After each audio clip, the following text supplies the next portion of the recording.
Hey guys, Ultra Prime here, and welcome back to more Batman Arkham Knight.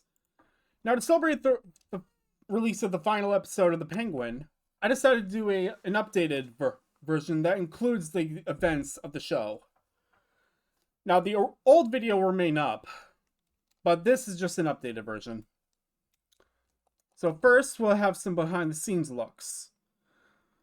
So originally, this film was supposed to be Ben Affleck's solo outing as Batman, as he would have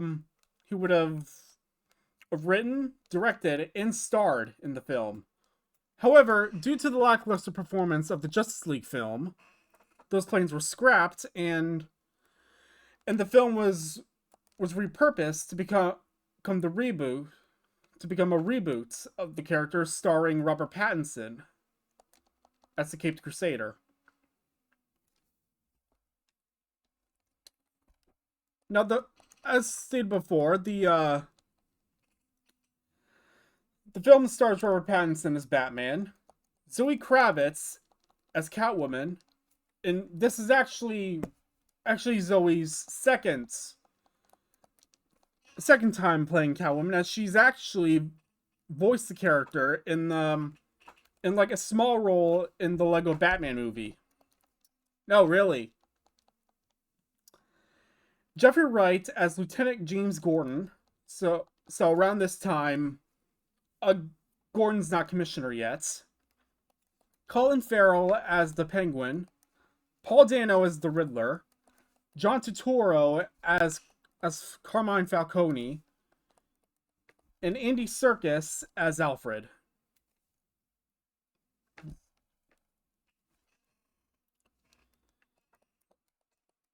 With the film being written by Matt Reeves and directed by him as well. So, on to the plot. So the film starts off on Halloween night with the Gotham City Mayor Don Mitchell Jr. being murdered by the Riddler. A reclusive billionaire, Bruce Wayne, who has operated for 2 years as the vigilante Batman, investigates the murder alongside Lieutenant Jim Gordon, much to the disdain of the Gotham City Police Department. Okay, so the GCPD isn't really fond of working with Batman around this time. The Riddler has left a message for Batman at the crime scene. And the following night, the Riddler kills Commissioner Pete Savage and leaves another message for Batman. Batman and Gordon discovered that the Riddler left a thumb drive into Mitchell's car, containing an image of Mitchell's affair with a woman named Annika Kosoloff at the Iceberg Lounge, a nightclub that's operated by Oswald the Penguin Cobb, who is Carmine Falcone's top lieutenant. While the Penguin pleads ignorance, Batman notices that Annika's roommate, Selina Kyle, also works at the club as a waitress. When Annika disappears, Batman sends Selina to the Iceberg Lounge to for answers, and discovers that the lounge for when let me start that again. So when Annika disappears, Batman sends Selina to the Iceberg Lounge for answers, and discovers that Savage, Mitchell, and the district attorney Gil Coulson are on Falcone's payroll. The Riddler then abducts Coulson, straps a timed collar bomb to his neck, and sends him to interrupt Mitchell's funeral. When Batman arrives, the Riddler calls him via Coulson's phone and threatens to detonate the bomb if Coulson cannot answer 3 riddles. Coulson refuses to answer the third, the name of the informant who gave the GCPD information that led to a historical drug bust, ending mob boss Salvatore Maroni's operations, and is killed. More on Maroni when I get to the Penguin portion. Batman and Gordon deduce that the informant may be the Penguin, and tracks him to a drug deal. They discover that that Maroni's operations was transferred to Falcone, with many corrupt officers involved. Selina inadvertently exposes them when she arrives to steal money and discovers Annika's corpse in the trunk of a car. Now get to the good stuff. With a car chase. And yes, as you can see, I did download a mod that lets you drive around the Batmobile from the film. I will leave a link in the description for this mod if you're interested in downloading it. So there's a car chase between Batman and the Penguin,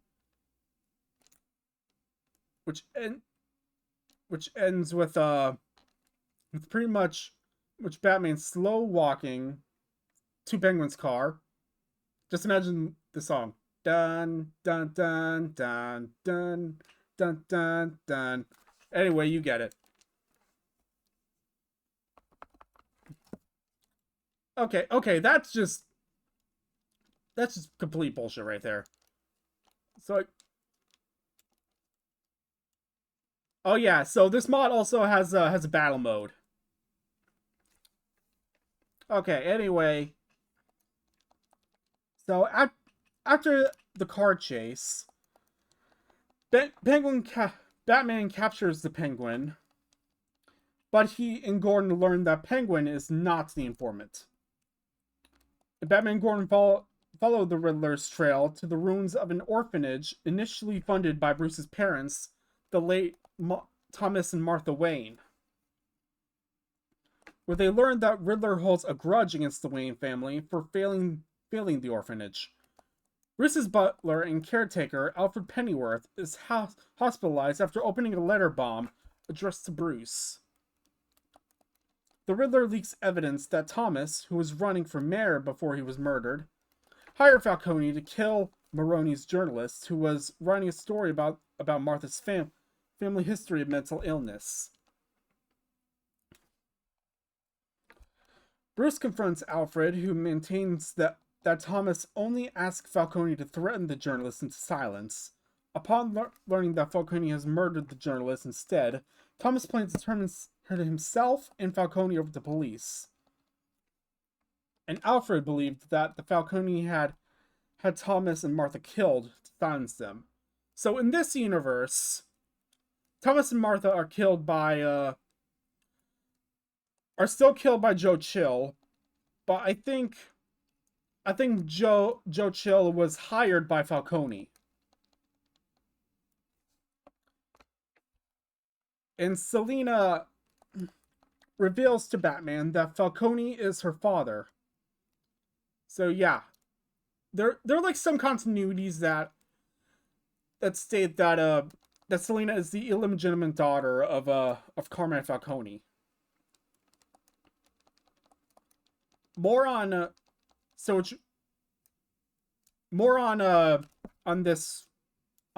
Falcones later during the Penguin portion. And after learning that Falcone killed Annika for discovering that he was the informant, Selina tries to kill him, but Batman and Gordon arrive in time to stop her. Gordon arrests Falcone, but the Riddler kills Falcone with a sniper rifle moments later. The Riddler is unmasked as a forensic accountant named Edward Nashton, and incarcerated in Arkham State Hospital. That's basically what Arkham Asylum is called in that universe. Where he tells Batman he took inspiration from him when targeting the corrupt. Batman learns that Nashton has planted car bombs and cultivated an online following that plans to assassinate Mayor-elect Bella Real. The bombs destroy the seawall around Gotham and flood the city, and Nashton's followers attempt to kill Real, but Batman and Selina manage to stop them. And in the aftermath, Nashton befriends another inmate, who, in a deleted scene, is revealed to be that universe's the Joker, who is played by actor Barry Cohen, who you may know as Druig from Marvel Studios' Eternals.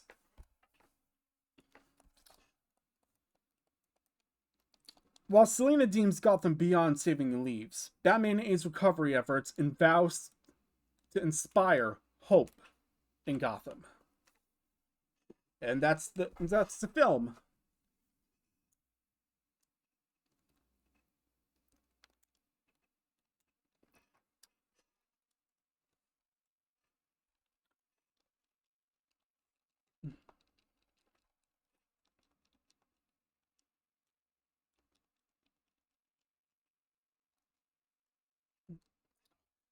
So yeah, reception of the film was very positive, as many, including myself, actually very much enjoyed it, including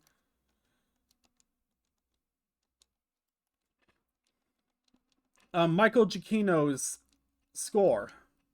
And if you're not familiar with Michael Giacchino's work, he's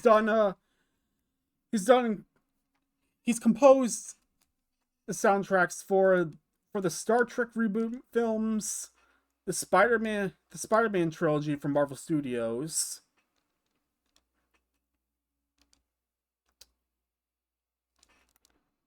And let's see what other things. I think he's also composed the music to Disney's Up. It's a really good movie. So yeah. That's it with the Batman portion. Let me just do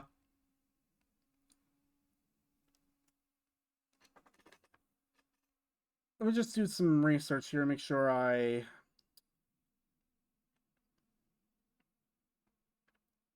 didn't. Okay. So it looks like that's pretty much all for the Batman portion. So now, oh wait, hang on. So the film the Batman is intended to be the first of a new Batman film trilogy and established a Batman-focused shared universe separate from the DCEU and James Gunn's DCU.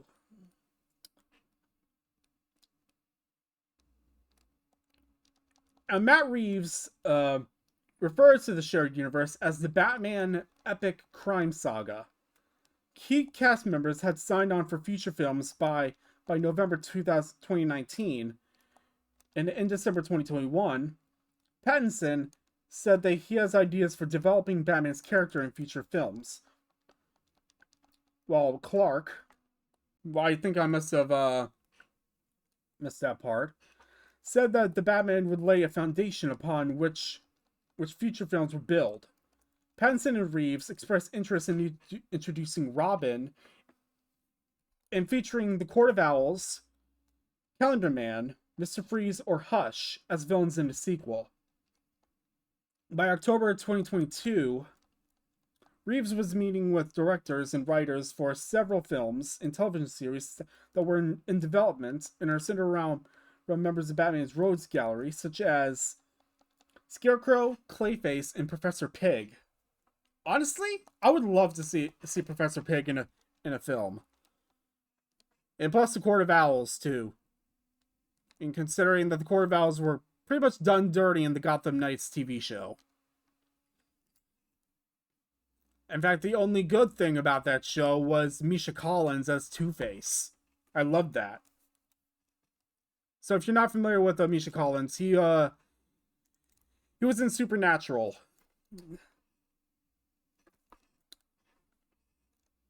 So on to the Penguin now. So HBO Max developing some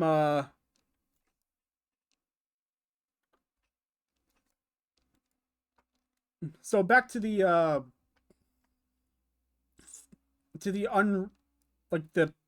spin-offs.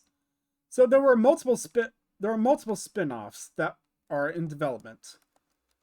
One has already been released and had just had its final final episode come out, The Penguin, there was another TV show that was scheduled to be released on HBO Max, centered around the GCPD, with Terrence Winter set to write and serve as showrunner. However, that was Winter left the project due to creative differences, and the plans were scrapped. There's also going to be an Arkham Asylum TV show, but I think that was scrapped too. Though some elements of the GCPD series were integrated into the Penguin. And speaking of which, I'm going to read that now. So the Penguin is a mini series. So I think like this first season will be the only season that we get.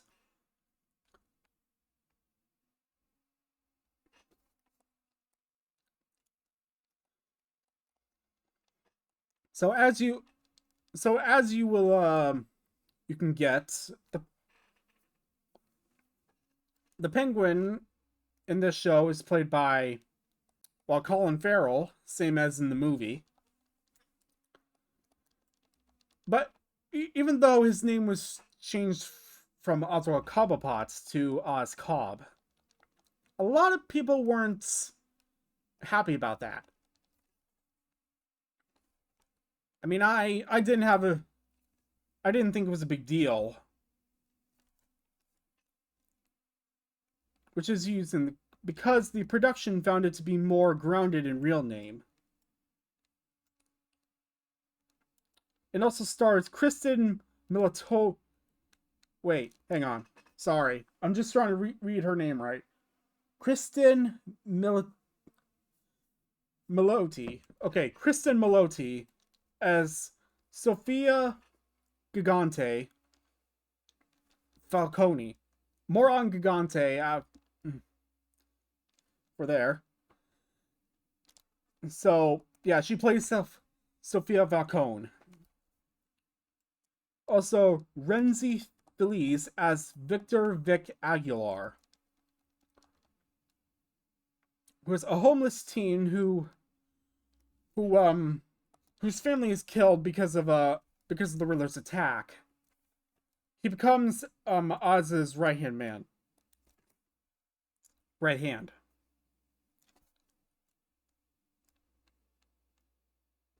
And it seems that Vic shares some character remnants from Jason Todd, the second Robin. It also stars Deirdre O'Connell as Frances Cobb,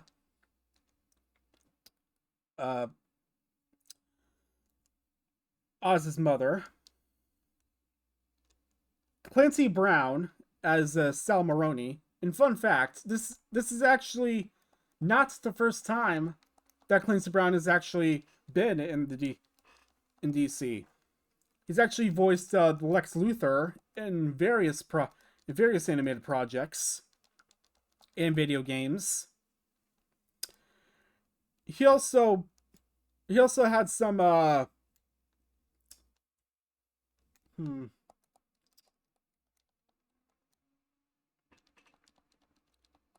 like a guest role on The Flash, I think. I think he was also in Smallville as well, if I'm not mistaken. Anyway, next is Carmen Igiogo as Eve Carlo, a prostitute and Oz's lover. And Michael Zegan plays Alberto Falcone, Carmine's son and Sophia's brother, who struggles with drug and alcohol addiction. And finally, Mark Strong as Carmine Falcone. Now, yes, I do know that now John Turturro plays Falcone in the film. However, in the show, he's played by Mark Strong for flashbacks. And like Clancy Brown, Mark Strong this is actually the third time that Mark has actually been in DC projects. He was actually played Sinestro in the Green Lantern film, and he also played Dr. Sivana in Shazam. So interesting, right? Oh yeah. So also, when I watched the series, I was not expecting to see an obscure villain named Magpie. So yeah, Magpie is an obscure villain. As the last time I actually saw Magpie was actually in the in a Batman cartoon called Beware the Batman, which I always thought was underrated. And I also thought the CGI to that show was actually pretty cool.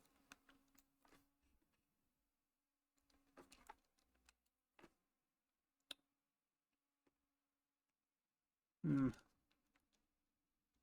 So, for the plot of that show, hang on, I'm not seeing a okay. Yeah, this is yeah. So I think what I'm gonna do is I'm actually going to look at the episode guide and and just say what I remember. And if you haven't seen the show, I highly recommend it. It's really good. Despite what IGN says. It's really good. So before I go on, I just want to warn you guys that this part of the video will contain spoilers for the show. So first we'll start with episode 1, After Hours. So in the aftermath of the Riddler blowing up Gotham City's seawall, Oz schemes to come out on top of Falcone and the Maronis after killing Alberto Falcone in a fit of anger when Alberto dares to laugh at him. And after that, Oz catches some punks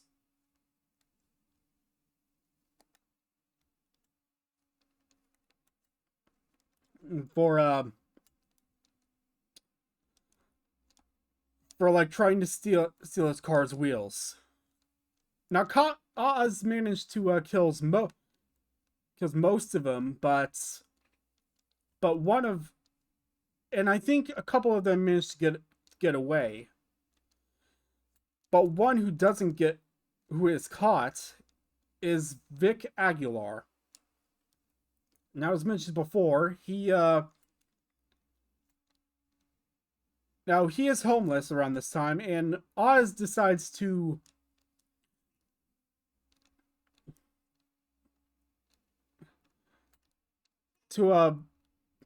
get Vic under his wing. And around the same time, Sofia Falcone is released from Arkham Asylum. So around this time, either she was still in around the time of the movie, she was still in. She was either still in Arkham, or she was released, because, like, in a later episode, she was taken by an Arkham doctor named Julian Bench, which a lot of people thought it was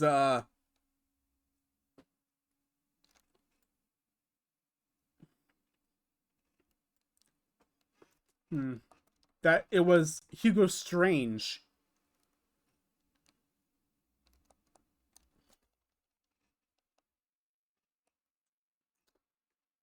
Okay, so that's pretty much all I can remember from episode 1. Now, episode 2.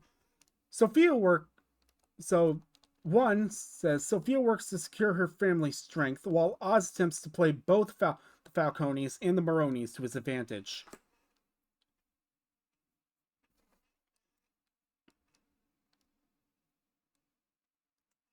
And in the previous episode, a shipment of drops gets taken by the Maronis during a transfer, and the Falcones suspect a rat inside of their own organization. Oz has to do some quick thinking to throw suspicion on someone else, while attempting to get Sophia to trust him. Oz deals with the consequences of...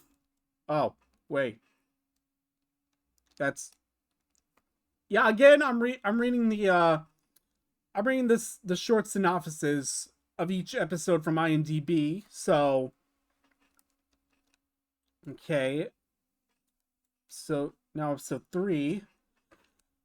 Oz and Sophia must address the skeletons in their closet as they attempt to control the future of Gotham's drug trade, while Victor is torn between his new life and what remains of his old one.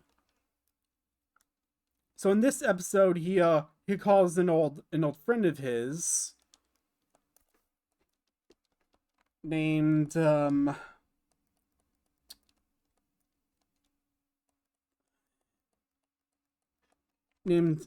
Garciela.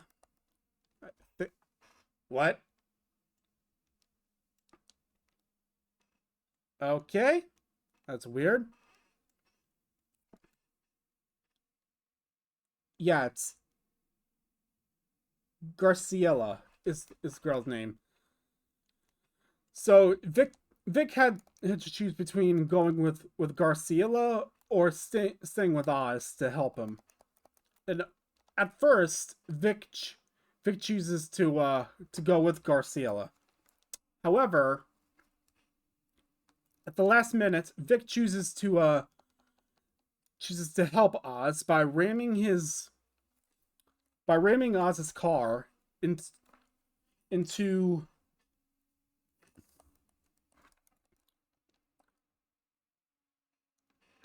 an ambush between the Maronis, Oz, and Sophia. And it was on that time that Sophia learns that it was Oz who killed Alberto.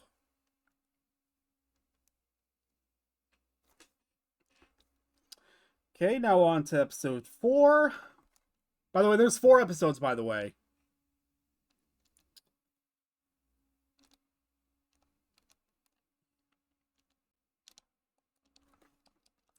So the synopsis to this is Sophia remembers how she became known as the Hangman and spends 10 years in Arkham Asylum fighting to keep her sanity.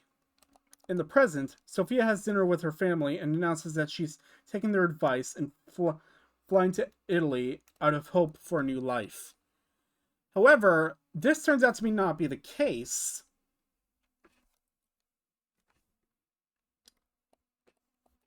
as Sophia actually kills her family, like the entire the rest of the Falcone family, leaving only a little girl alive. Let's see if I can find the name of that girl. Gia Viti. Yeah, that's her name. So yeah, she at the end of the last episode, she kills all the remaining Falcones except for Gia.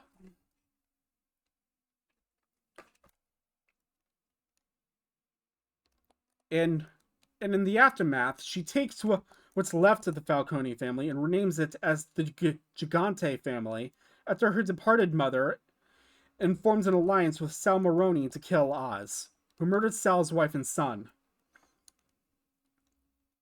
And Oz and Victor go into hiding with Francis and what's left of the Bliss mushrooms.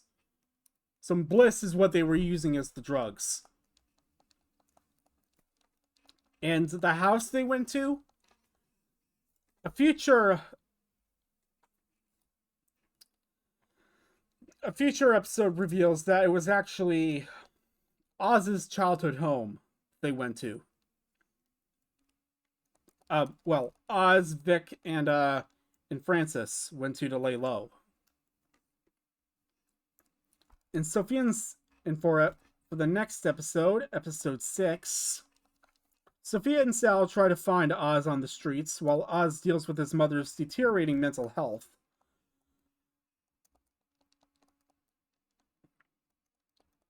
So yeah, apparently Frances is, well, she has schizophrenia, I think, or I don't know, like a mental illness. And around this first episode, this is also the first episode where Vic kills first person. That person being an old uh I hesitate to say friend named Squid. Well, that's his nickname. And when Squid gets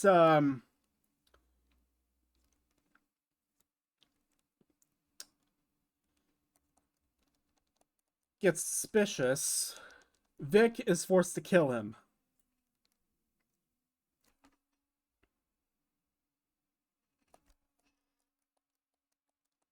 And Sophia searches for Eve and plans to kill her to take vengeance on Oz for killing Alberto. And that's the now to episode 7. There's actually a this episode actually starts off as in a flashback.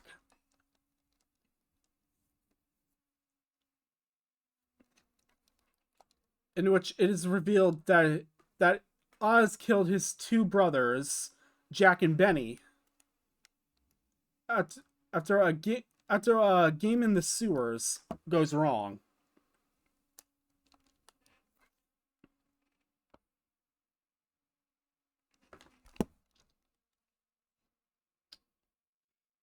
And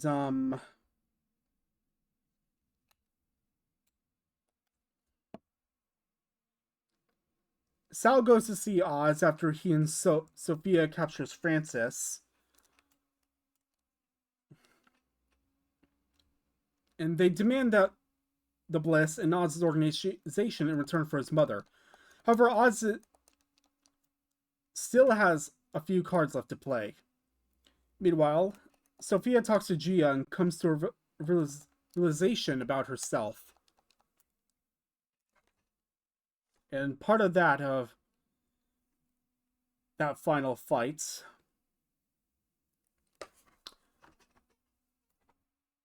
Oz kills what's left of the Maroney family by killing Sal.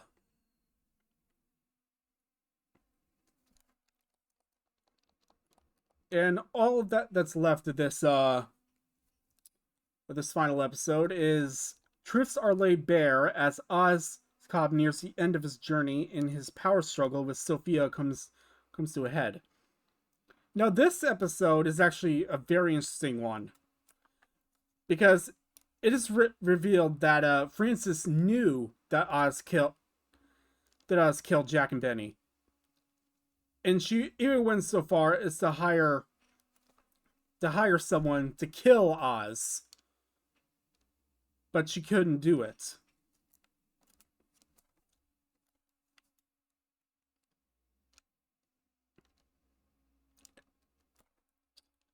And the episode ends with Sophia going back to Arkham Asylum. Now Oz could have killed her, but I like that he chose to turn her in to get her to Arkham instead. And it's that is where Sophia learns that she has a half sister. That half sister being Selena Kyle.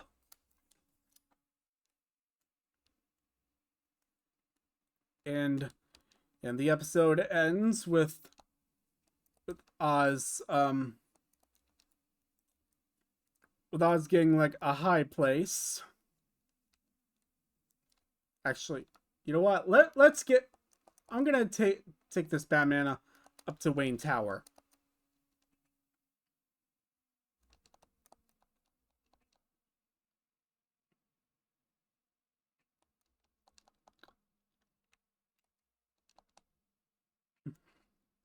And then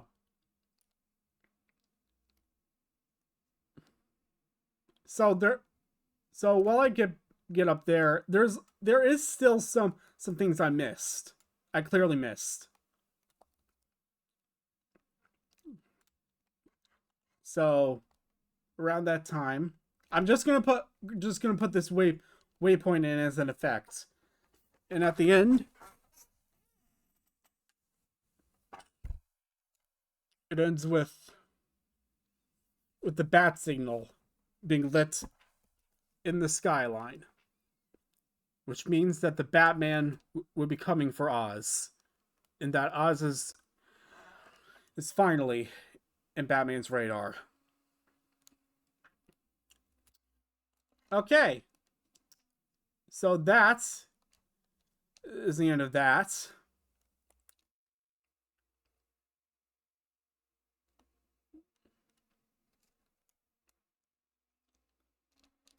So if you're wondering how I got this Batmobile for the video, it's actually because I actually got this as from it's a mod, basically. So unfortunately, this is only available for the PC version on the website Nexus Mods, which is where I got the Adam West skin for for the 60s lore video. So as you can see, the interior to the back to this Batmobile is actually very. I'm doing an outro.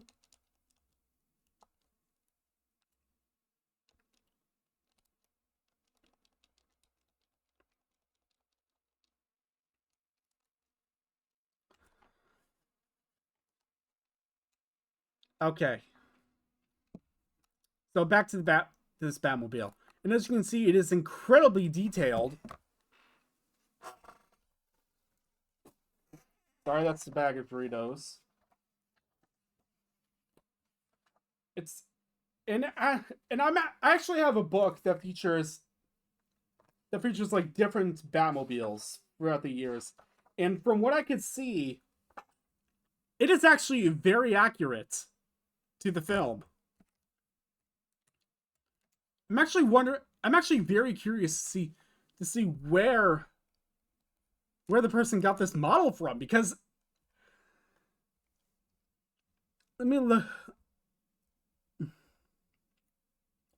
it up.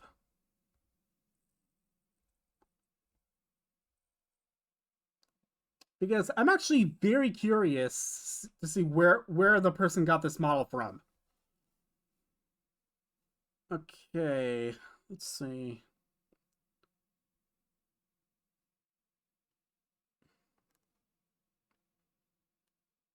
Okay, credits.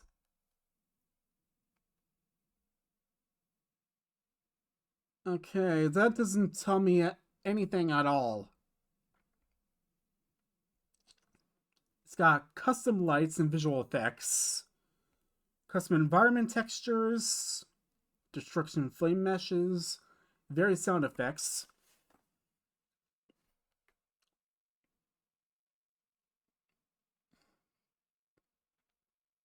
Okay, so it doesn't really say exactly where he got the model from, but it's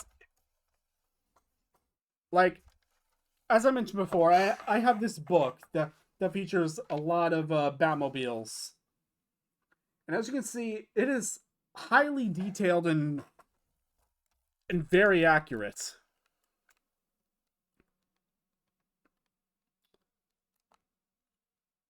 So like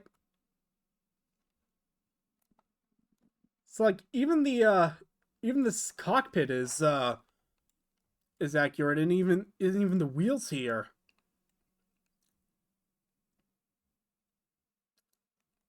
mean, it's surreal. Oh yeah. So that's pretty much it. Wow, 40 minutes. How long have I been recording for? Oh, exactly 40 minutes. Okay. There's actually one more thing I wanna show you guys. So let me switch back to Batfleck here. Yeah, I have each save file for each of the for each of these Batmen. So yeah. Oh, I forgot about this. You can also if you press like a certain button, you can also press the battle mode for these Batmobiles. Wonder, does it work for... Okay, it works for this one. Wait, does it work for this one? And I can see... Here it is. The Batmobile 2022. Take that, you freaking psycho! I think that was Oz who said that. It's been a while since I've seen the movie. And as you can see, it has this really cool filter on. I wonder, does the battle mode for here work in the main menu?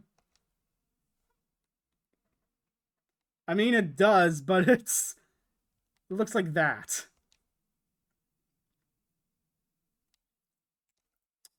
Okay. Yeah, I'm pretty much done with the video now. I'm just... Wait. Isn't there like a filter for black and white?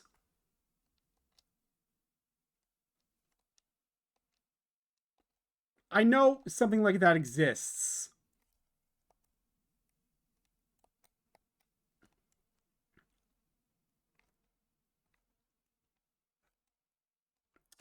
Hang on. Sorry, I want to see...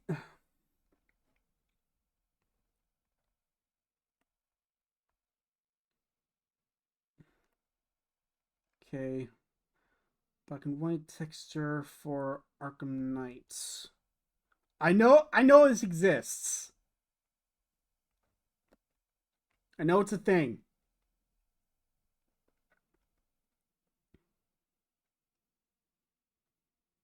Oh, it opens... Oh, it's only for the character showcase. So yeah, we'll see here. Let's test it out with first appearance.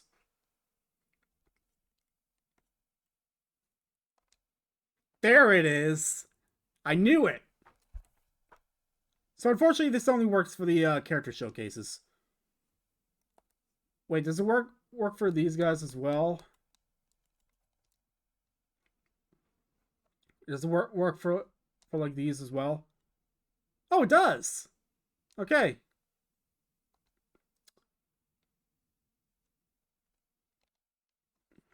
There's also one thing I wanna mention about this skin.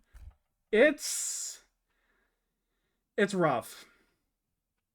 I mean, it's not as detailed as say like the original Arkham suit.